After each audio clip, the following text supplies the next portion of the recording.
नमस्कार दोस्तों, ओम शांति। स्वागत है आप सभी का एक मुलाकात के कार्यक्रम में। संत सम्मेलन में आए अंतर्राष्ट्रीय कथावाचक श्री सतीश कृष्ण जी महाराज हमारे साथ आज जुड़े हैं, तो आइए उनका स्वागत करते हैं। राधे राधे। आपको, आपके सभी दर्शकों को ओम शांति। ओम शांति। तो महाराज जी, क्या आप ब्रह्मा कुमारीज पहली बार आए हैं या इससे पहले भी आप आ चुके हैं? अनुभव यहाँ पे आना तो फर्स्ट टाइम मेरा हुआ है। बाकी जी। ये है कि आपकी जो संस्था है, जो आप लोगों का काम करने का तरीका है, जो एक्चुअल आप लोगों का, वो हमको काफ़ी दिन से आकर्षित कर रहा था, अट्रैक्ट कर रहा था। और हमारी जो कथाएँ होती हैं उसमें भी आपकी जो बीके बहनें हैं, वो आती रहती थी और मुझे कई बार इन्विटेशन दिया। तो इस बार तो फर्स्ट टाइम पॉसिबल हुआ है, परमात्मा की गॉड गिफ्ट था मेरे लिए। तो अच्छा जैसे लगा मुझे। जी, आप पहली बार जैसे ब्रह्मा कुमारीज के हेडक्वार्टर्स आए हैं, जी, जी। तो आपका क्या अनुभव रहा? मेरा अनुभव एक्चुअल में कहते हैं ना कि वो जिन खोजा तिन पाइया, गहरे पानी पैठ और जे बपुरा डूबन मरा रहा किनारे बैठ। तो इस संसार में सब कुछ है। लोग अपने अपने पूर्व जन्मों के आधार पे बहुत सारी चीज़ें, कुछ चांदी का चम्मच लेकर के पैदा होते हैं, कुछ यहाँ प्रयत्न करते हैं पाने के लिए, कुछ सक्सेस भी होते हैं अगर उनका प्रारब्ध अच्छा है। लेकिन बड़े से बड़ा व्यक्ति, करोड़पति हो, अरबपति हो, खरबपति हो, मेरा ऐसा मानना है कि जब तक वो परमात्मा के करीब नहीं है, नेचर के करीब नहीं, प्रकृति के करीब नहीं, गॉड के करीब नहीं, जब तक उसको एक चीज़ नहीं मिल सकती, वो है शांति। और आपकी संस्था के हर भाई बहन सीने पे बैच लगा के घूमते ओम शांति। तो यहाँ आके जो शांति का अनुभव हुआ, जो परमात्मा का शांत स्वरूप है, वो बड़ा अद्भुत था, बड़ा दिव्य था। डिवाइन पावर मुझे यहाँ पे देखने को मिली। मैं बहुत अभिभूत हूँ यहाँ पर आकर के। तो आप कितने समय से एक आध्यात्मिक राह पर चल रहे हैं? ये तो परमात्मा ही जाने, क्योंकि एक जन्मों में तो होता नहीं है। भगवान कहते हैं कि मेरा भक्त अगर मेरे मार्ग पे चला, तो किसी कारणवश अगर मान लीजिए वो पथभ्रष्ट हो जाता है या भगवत प्राप्ति से चूक जाता है, तो मेरे भक्त का कभी नाश नहीं होता। भगवान अर्जुन से कहते हैं कि अर्जुन घोषणा कर दो, मेरे भक्त का कभी नाश नहीं हो सकता। तो अगर एक जन्म में मान लीजिए उसको भगवत प्राप्ति नहीं हो पाई, किसी कारणवश वो किसी अपनी गलत वृत्ति के कारण, गलत आचरण के कारण वो फिसल गया, भगवत प्राप्ति से चूक गया, तो परमात्मा फिर उसको क्या है कि वो माहौल देते हैं, उस माहौल में उसको भेजते हैं और जहां तक उसकी साधना हुई थी फिर से उसी वहीं से, जैसे मान लीजिए आपने अपनी साधना में 99 स्टेप पूरा कर लिया। अब हमारे वहाँ नाम जप को महत्वता देते हैं। आपने 99 बार, या प्रणव आपका ज्ञान मार्ग है, ओमकार का जो भी होता है, 99 बार आपने ओम कहा है, राम कहा है, जितना जो भी मंत्र आपका है आपने उसको जपा है, तो आपके अगले जन्म की जो यात्रा होगी वो 100 से ही होगी। ये अविनाशी होता है। परमात्मा का नाम, उनका रूप, उनकी लीला, उनका धाम जो होता है ना, अविनाशी होता है, कभी नष्ट नहीं होने वाला था। हम बच्चे हैं, हमसे ऑब्वियसली गलतियां होती हैं, लेकिन ऐसी कोई गलती नहीं है कि हमारे द्वारा संचित जो हमारा भजन है, आप पुण्य करेंगे वो नष्ट हो सकता है, पाप करेंगे वो नष्ट हो सकता है, लेकिन परमात्मा जो है अविनाशी है, तो उसकी हर चीजें जैसे नाम, रूप, लीला और धाम वो अविनाशी है। तो आपका अगर अगला जन्म भी होता है तो आपकी स्टार्टिंग जो है ना वहीं से होगी, 99 से ही। आप 98 पे नहीं आएंगे। तो ये तो मैं नहीं बोल सकता कि कब से मेरा चल रहा है, लेकिन ये इस तो वही जन्म जाने। में इस जन्म में तो बचपन से थी, कुछ अनुभूतियां थी। मुझे बचपन से ऐसा लगता था यार नहीं, मुझे नहीं रहना है, भीड़ में नहीं चलना। एक अंदर से जो आवाज आती थी, जिज्ञासा थी कि मैं कौन हूँ, क्यों आया इस संसार में। सब जो जो प्रिय हैं देख रहा हूँ कि चले जा रहे हैं टाइम के साथ साथ, तो मेरा कौन है यहाँ पे, कौन रहेगा जो मेरा साथ देगा। और मेरा ऐसा मानना है कि बहुत बड़ी कृपा है भगवान की, जितनी जल्दी समझ में आ जाए कि यहाँ मेरा कोई नहीं उस परमात्मा के सिवा। तो बचपन से ही भगवान हमको ये सब चीज़ें बताते गए और अपने करीब करते गए। तो आपने ब्रह्मा कुमारीज के बारे में ये अभी पहली बार सुना है या आपने मतलब पहले भी सुना था? जैसे नहीं, आप सुनना तो था। एक्चुअल में क्या है कि देखिए, हमारा जन्म 1988 में हुआ, उसके पहले से आपकी संस्था रन कर रही है। तो बचपन से ही हम लोग देखते आ रहे हैं, जो दीदियाँ होती हैं उनको देख के पले बड़े हैं, बट इतना नॉलेज नहीं था। हम समझते थे हाँ कोई होंगे। तो जैसे जैसे बुद्धि का विकास हुआ, समय के साथ में सारी चीज़ें डेवलप हुई, और आजकल तो सोशल मीडिया का ज़माना है, परमात्मा ने एक और सौगात दे दी हम सभी को। तो यहाँ ये उनका गिफ्ट ही है हम सभी के लिए। तो उसके माध्यम से भी प्रचार प्रसार होने लगा। फिर दूसरी बात, जब हमारा पदार्पण हुआ तो फिर बहुत सारे लोगों से मिलना जुलना हुआ। तो अभी अगर देखा जाए तो 3-4 साल से मैं कुछ ज़्यादा ही जान रहा हूँ आप लोगों के बारे में, आपकी संस्था के बारे में। 3-4 साल से आप ब्रह्मा यस कुमारीज यस को यस जानते हैं, यस तो यस। आपका क्या अनुभव रहा 3-4 साल में? ये संसार क्यों बना? तो परमात्मा की इच्छा हुई एको हम बहुत श्यामा, मैं एक बहुत रूपों में हो जाऊं, है ना। तो ये पूरा फैलारा जो दिख रहा है परमात्मा का ही है, ठीक है। अब उससे सिमटता है जब परमात्मा, तो क्या होता है, एक में स्थित हो जाता है। भाई कोई भी मटेरियल से, अगर मान लीजिए पेन है, तो पेन को बनाने के लिए किसी रॉ मटेरियल्स की जरूरत पड़ी होगी ना, कुछ भी जी, है, हाँ जी। तो वो रॉ मटेरियल्स कहाँ से आया। अब लोग बोले महाराज पहले मुर्गी आया कि पहले अंडा आया, पहले अंडा आया कि पहले मुर्गी आई। तो ये इसका उत्तर मुझे लगता है कि आज तक साइंस के पास में नहीं, लेकिन हमारा अध्यात्म इसका उत्तर देता है। हमारी जो श्रीमद् भागवत है उसमें स्पष्ट रूप से लिखा हुआ कि पहले अंडा आया कि पहले मुर्गी आई, ठीक है, पहले अंडा आया, स्वेद। लेकिन कहने का तात्पर्य है कि कोई भी चीज है, कोई भी थिंग्स है, वस्तु है, उसको बनाने के लिए रॉ मटेरियल्स की जरूरत पड़ती है। तो जो पहली चीज बनाने के लिए जो रॉ मटेरियल्स की जरूरत पड़ी, वो रॉ मटेरियल्स किसने बनाया, वह किसी और ने नहीं बनाया। इतना बड़ा संसार बनाने के लिए परमात्मा ने किसी व्यक्ति की सहायता नहीं ली, वह स्वयं से स्वयं का निर्माण करता है, स्वयं से स्वयं का पालन करता है, स्वयं से स्वयं का संहार करता है। जैसे एक बच्चा जाता है नदी के पास में, वो रेत पे अपना महल बनाता है, अपने ख्वाबों का आसियां बनाता है, और बनाने के बाद में उससे खेलता है, खूब अपने सपने सजाता है। एक तरीके से देखा जाए तो उसका ड्रीम होम होता है। वो खेलता रहता, कोई और व्यक्ति जाता है तो अगर उस पर जरा सा टक्कर मारे या उसके साथ छेड़खानी के, तो उसको मना कर देता है, रोकता है, उसका पालन करता है। फिर जब उसका जी भर जाता है तो अपने ही हाथ से पैरों का प्रहार करके उसको नष्ट करके चल देता है। ऐसे ही परमात्मा सृजन, पालन और संहार करते हैं, लेकिन किसी में पावर नहीं कि परमात्मा को कोई कहे कि आपने किसी को क्यों मार डाला, ब्लेम कर सके, बिकॉज वो अपने आप का सृजन अपने से कर रहा है, अर्थात सबको पैदा कर रहा है, सब जन्म मुझी से पाते हैं और मुझ में ही मिल जाते हैं, पालन कर रहा है और संहार कर रहा है। आपकी संस्था देखो ना, इतना बड़ा परिवार, कोई कमाता नहीं और सब मौज से रहते हैं, कैसे हो रहा। This is the divine power. तो आप जैसे संत सम्मेलन में आए हैं, तो इससे पहले भी आप कभी संत सम्मेलन में गए हैं या पहली बार है? एक्चुअल में संत हमारे जो है आदर्श हैं और संत भगवान है। भगवान ने कहा है कि देखियो संत अनंत समाना। संत जो होते हैं ना, अनंत, अनंत कौन है, भगवान जिसका कोई अंत नहीं, उनको अनंत के समान ही देखना चाहिए। मैं आपको बताऊं, हम और आप यहाँ बैठे हैं, इसका मतलब ये है कि जो हमको चाहिए था ना अभी तक मिला नहीं। अगर मिल गया होता ना तो आज हमारी और आपकी जगह पे कोई और बैठा होता, हम वहां पहुंच गए होते, तद धामम परमम, जहां हमको जाना है, जो यात्रा चल रही। तो क्या तब भगवान नहीं थे हमारे अन्य जन्मों में? तब भी थे, लेकिन तब जो था ना, तब हमारे जीवन में कोई संत नहीं आया, कोई महात्मा नहीं आया, कोई ममलात्मा नहीं आया, कोई जैसे हमारे गॉड फादर हैं आपके ऐसा कोई संत नहीं मिला जो कि हमारी अंदर की जो भूख है उसको जगा सके परमात्मा प्राप्ति की। तो भगवान से भी बढ़कर के संत और गुरु को बताया गया, इसलिए क्योंकि भगवान तब भी थे, लेकिन हम भटकते रहे 83,09,999 योनियों में। लेकिन जब कोई संत आया, कोई महात्मा आया, तो उसने हमारी बाह पकड़ी और आत्मा और परमात्मा दोनों की सगाई करवा दी। और ध्यान रहे, जब तक आत्मा और परमात्मा के बीच में कोई महात्मा नहीं आएगा, तब तक आत्मा और परमात्मा का मिलन होने वाला नहीं है, नहीं है, नहीं।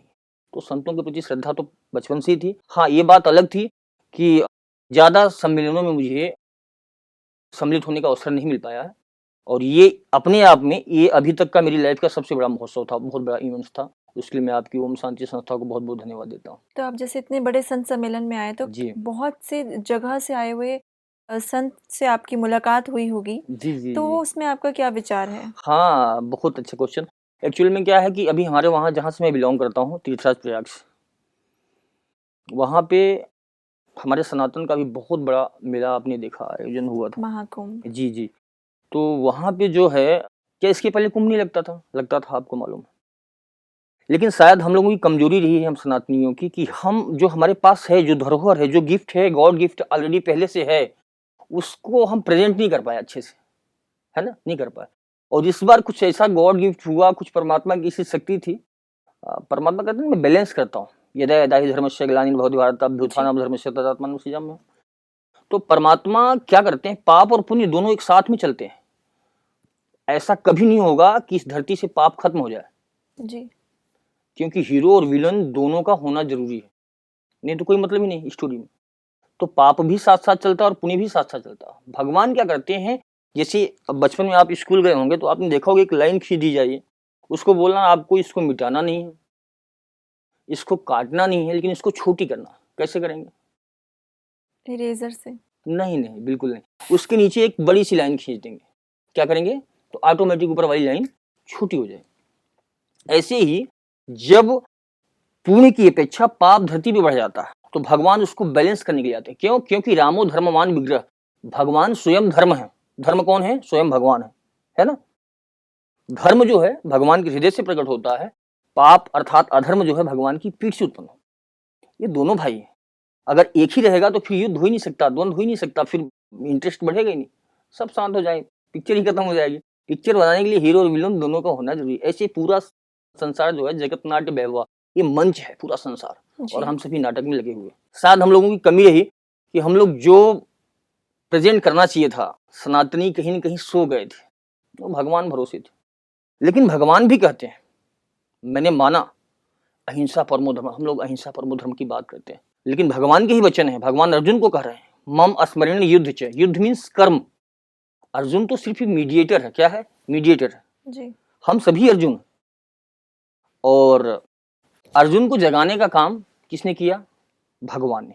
लास्ट में अर्जुन क्या बोलता है? श्रीमद् भागवत का अंतिम श्लोक, नष्टो मोह स्मृति लब्ध्वा, अर्थात मेरा जो मोह था, मोह मीन्स अज्ञान, वो नष्ट हो गया। स्मृति लब्ध्वा, मेरी स्मृति जागृत हो गई कि मैं कौन हूं, मैं क्यों आया हूं, मुझे क्या करना था और मैं क्या कर रहा था अभी तक। हे गुरुदेव, गुरु माना है, उसने गुरु माना है, जबकि भगवान सारथी के रोल में, वो भगवान होकर के वहां बैठे हैं जहां राजा अपनी चरण पादुका रखता है। भगवान होकर के वो करके बता रहे हैं कि संसार में आप आए हो तो आपको जो भी किरदार मिला है जगत नाट्य वैभव में, उसको आपको अच्छे से निभाना, लेकिन ये ध्यान रखना है कि आप हो नहीं कुछ भी, ये सब परमात्मा करवा रहा है। हम लोग अभी तक वो कर नहीं पाए थे, और अभी जो हुआ एकदम से परमात्मा की इच्छा से बहुत बड़ा एक विश्व रिकॉर्ड बना, आपने देखा है ना, विश्व रिकॉर्ड बना। तो एक्चुअल में जो हमारे वहाँ प्रयागराज में कुंभ हुआ, वहाँ कुंभ में क्या होता है? संतों का सम्मेलन होता है। मेरी कथाएं चल रही थी, व्यस्तता थी, किसी कारणवश मैं, सारी दुनिया मेरे वहाँ गई, लेकिन मैं नहीं जा पाया, मैं प्रयागराज में नहीं जा पाया। तो क्योंकि कर्तव्य कर्म बहुत जरूरी होता, उससे भी ज्यादा जरूरी था मेरे लिए जो हमारे सामने कर्तव्य कर्म उपस्थित था, उस पर मैंने ध्यान दिया। और भगवान यही बताते हैं, मम स्मरण युद्ध से, मेरा स्मरण करते हुए तू युद्ध कर, तू ये हट मत। छात्र धर्म से, युद्ध का मतलब होता है कर्म करना। तो उस समय मैंने किया, मैं वहां अटेंड नहीं कर पाया। यहाँ आया तो वो मेरी जो एक इच्छा थी कि यार मैं जा नहीं पाए, कहीं न कहीं गिल्ट फील हो रही थी, ग्लानि फील हो रही थी, क्योंकि हम लोग स्वयं घोषणा कर करके लोगों को भेज रहे थे, तो वो पूरी हो गई मेरी। मैंने आज जब मेरा वहां पे वो उद्बोधन हुआ तो उसमें यही बात बोली कि बेशक मैं तीर्थराज प्रयाग से आता हूँ, लेकिन मैं वहां जा नहीं पाया, लेकिन ठाकुर जी ने मुझे यहाँ पे भेज करके मेरी वो कमी पूरी कर दी। इतने सारे संतों का समागम देख करके, उनकी ओजस्वी वाणी देख करके, कहते हैं कि संतों के दर्शन से पापों का नाश होता है। संत दरसते पातक टरे, उनका दर्शन हुआ, उनसे संभाषण हुआ, उनका स्पर्श हुआ। दरस परस अघनाश, अघ मीन्स पाप होता, परस माने स्पर्श, दर्श माने दर्शन। तो इतना बड़ा कुंभ आप लोगों ने किया, उसके लिए मैं फिर से एक बार आपको, अच्छा सबसे अच्छी बात, आज जो भारत के सर्वोच्च सिंहासन पे बैठी हुई है, आदरणीय आपके ब्रह्म कुमारी से ही निकली हैं, बिकी हैं बहन, तो कितने गौरव की बात है। मुझे तो बहुत दिव्य अनुभूतियाँ हुई यहाँ पे, और ये जो संत समागम था बिल्कुल बहुत अच्छा था, और ऐसे आयोजन आपके वहाँ होते रहे। मुझे जब भी मौका मिलेगा, अगर मैं फ्री रहूंगा तो मैं जरूर रहूंगा। तो आपने जैसे ब्रह्म कुमारी इसका ज्ञान तो सुना होगा जी, और ध्यान के बारे में भी जाना होगा, जी, तो जी। उसके लिए आपके क्या विचार हैं? नहीं, हमारा सनातन जो है ना, वो यही सिखाता है कि हमको अनेक में से एक में आना है। आप चलो कहीं से भी, आप चलो कहीं से भी, आपने मंजिल तय कर रखी है कि हमको स्टूडियो तक जाना है, उसके रास्ते चारों दिशाओं से हो सकते हैं, लेकिन मंजिल आपकी क्या है? स्टूडियो। जब तक आपको आपकी मंजिल नहीं पता होगी, जब तक आप गाड़ी का पेट्रोल खर्चा करते रहो, अपने पैर चलाते रहो, कुछ नहीं होने वाला। सिर्फ परिश्रम होगा, वो भी क्या होगा? आपको थकाने वाला। और जब मंजिल, आपका टारगेट फिक्स हो गया, क्या? भगवत प्राप्ति, परमात्मा से मिलना, आप उनको जो भी बोलो, सनातन हमारा ऐसी सिखाता, मंजिल तय हो गई, तो फिर अब आप सोचोगे कौन से मार्ग से मैं चलूं। आपने सोचा मैं भक्ति योग से चलता हूँ, मैं ज्ञान योग से चलता हूँ, मैं वैराग योग से चलता हूँ, तो आपका जो मार्ग है बहुत अच्छा। अच्छा, एक बात और है, सब जगह से चलने पे पहुंचेंगे ही, सबसे बड़ी बात है। तो ठीक है, बहुत दिव्य अनुभूतियां, कोई दिक्कत नहीं, मेडिटेशन बिल्कुल होना चाहिए। सबसे बड़ी बात यह है ना कि यार मैं बताऊं आपको क्या होता, हम लोग जो अपना मन है ना, उसको बिल्कुल कंट्रोल नहीं कर पाते जी। क्योंकि मन तो चंचल सबहनते। ये जो मन है ना, इस दुनिया में सबसे चंचल चीज अगर कोई है, जो सूर्य का वो है ना, उससे भी तेज है। ठीक है, मन तो चंचल सबनते, या को कौन उपाय, साधन को हरि भजन है। और सत्संग सहाय। हरि भजन आप जो मेडिटेशन करते हैं या नाम जप करते हैं, वो सारी चीज़ें तो उसके लिए वो है। और बीच-बीच में संतों का जैसे आप यहाँ पे हुआ समागम, उनका उद्बोधन, कुछ हमारा संशय हो, धर्म के पुरोधान, तो उनसे हम लोग करते हैं। तो ये बहुत ज़रूरी है और बहुत अच्छा प्रयास है, इसमें कोई दो राय नहीं। महाराज जी, अगर अगर आप दर्शकों को कोई अध्यात्म से रिलेटेड कोई संदेश देना चाहते हैं तो आप दे सकते हैं। मैं कौन हूँ? मैं परमात्मा का अंश हूँ। वो बड़ा परमात्मा है, हम उसके छोटे से टुकड़े हैं। एक चम्मच गंगा जल और पूरी गंगा नदी कहलाएगी गंगा जल है, ठीक है? हम जहाँ से चले थे हमको वहीं पहुँचना है। तो मंजिल हमारी क्या है? भगवत प्राप्ति। उसके लिए उपाय क्या है? भगवान का चिंतन करना। ये जो मन जा रहा है हमारा बाहर, इसको अंतर्मुखी करना। साधना का मतलब यही होता है कि उलटी आप में समाए। हमारा जो मन खष्टानी इंद्रियाणी प्रकृति स्थान करिष्यति। मन 5 ज्ञान इंद्रियों के साथ में मिल करके जैसे पानी को कहीं भी छोड़ो नीचे जाएगा, अगर ऊपर चढ़ाना है तो मशीन की आवश्यकता होगी। ऐसे इस मन को आप कहीं भी छोड़ दो, ये भोगों में ही जाएगा। इसका स्वभाव है मन खष्टानी इंद्रियाणी प्रकृति स्थान करिष्यति। तो इसको ऊपर चढ़ाने के लिए जैसे वहां मोटर की आवश्यकता है, यंत्र की आवश्यकता है, वैसे ही यहाँ मंत्र की आवश्यकता है, साधना की आवश्यकता है। आप सभी गुरुमुखी होकर के या फिर जो भी आपको नाम भगवान का पसंद हो उसका स्मरण करो, बार बार अपने चित्त का निरोध करो जी। इतना जप करो कि चित्त की वृत्ति रुक जाए, सिर्फ उसका स्मरण रह जाए। आप उसको राम कर सकते हो, आप उसको कृष्ण कर सकते हो, आप उसको शिव कर सकते हो, आप उसको कुछ भी करो, वो एक है। एक रूप से सृजन करता है, एक रूप से पालन करता है, एक रूप से संहार करता है, सब कुछ वही है। तो बस मंजिल हमारी वो है, पहुंचना कैसे है ये आपकी रुचि पे डिपेंड करता है। परमात्मा ने आपके ऊपर छोड़ रखा, आप जैसे चाहो, बाकी आ जाओ बेटा, वो बुला रहा है, आप सभी रेडी हो जाओ।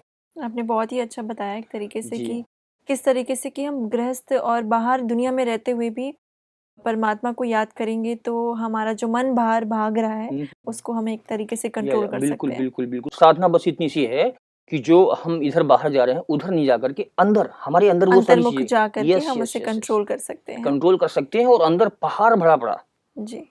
सुख और आनंद में फर्क होता है। सुख एक सीमित अवस्था का नाम है, आनंद असीमित है, क्योंकि परमात्मा का स्वरूप है, वो अनंत है। अंदर आओ तो सही, सब कुछ भरा है यहाँ। जी। मुंह को कहाँ ढूंढे बंदे, मैं तो तेरे पास। यस बोलिए। आपका बहुत बहुत शुक्रिया, आपका आपने भी जो बहुत भी बहुत अनुभव धन्यवाद। हमारे साथ जी शेयर बिल्कुल करे। बिल्कुल बिल्कुल बिल्कुल। बहुत बहुत धन्यवाद।